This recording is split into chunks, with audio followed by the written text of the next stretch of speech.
Thursday morning மகிழ்னிக்கு sweet corn ஸ்நாக்ஸ்க்கு சொல்லியிருந்தாங்க. So நைட்டே குட்டீஸே வந்து இந்த மாதிரி உரிச்சு வச்சுட்டாங்க. மார்னிங் எழுந்ததுமே அப்படியே ஒரு 15 மினிட்ஸ் ஸ்டீம் பண்ணிவிட்டு இதில் சால்ட்டும் பெப்பரும் போட்டு கொடுத்துட்டா சாப்பிட்டுட்டு வந்துடுவா. அப்படியே லஞ்ச் அண்ட் பிரேக்ஃபாஸ்ட் வேலையை ஸ்டார்ட் பண்ணியாச்சு. கம்பு தோசை மாவு இருந்தது. சரி, அதுக்கு வந்து இந்த பூண்டு சட்னி செய்யலாம், ரொம்ப நல்லாயிருக்கும் அப்படின்னு சொல்லிட்டு பூண்டு எல்லாமே உரிச்சுக்கிட்டேன். ஒரு 10-15 பூண்டு வந்து நல்லா எண்ணெயில் வதக்கிக்கணும். அதுக்கப்புறம் ஒரு வெங்காயம், காரத்துக்கு ஏற்ப வரமிளகாய் சேர்த்து வதக்கிட்டு இது கூட வந்து சின்ன சைஸ் புளி, உப்பு சேர்த்து நல்லா வதக்கினதுக்கு பின்னாடி தேவையான அளவு தேங்காய் சேர்த்து அரைச்சி எடுத்துட்டோம் அப்படின்னா பூண்டு சட்னி ரெடி ஆயிரும்.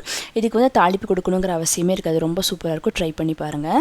லஞ்சுக்கு வந்து பொட்டேட்டோ ரைஸ் கேட்டிருந்தா. ஸோ பொடி பொடியாக கட் பண்ண பொட்டேட்டோவில் மஞ்சத்தூள், மிளகாத்தூள், கரம் மசாலா சேர்த்து ஃப்ரை பண்ணிவிட்டு கொஞ்சமாக எங்களுக்கு பொரியல் எடுத்து வச்சுட்டு அப்படியே சாதம் பரட்டி கொடுத்துட்டேன்.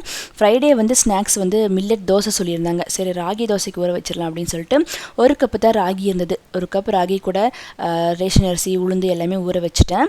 மதியம் போல் அரைச்சி எடுத்து வச்சுட்டா வேலை முடிஞ்சிடும்.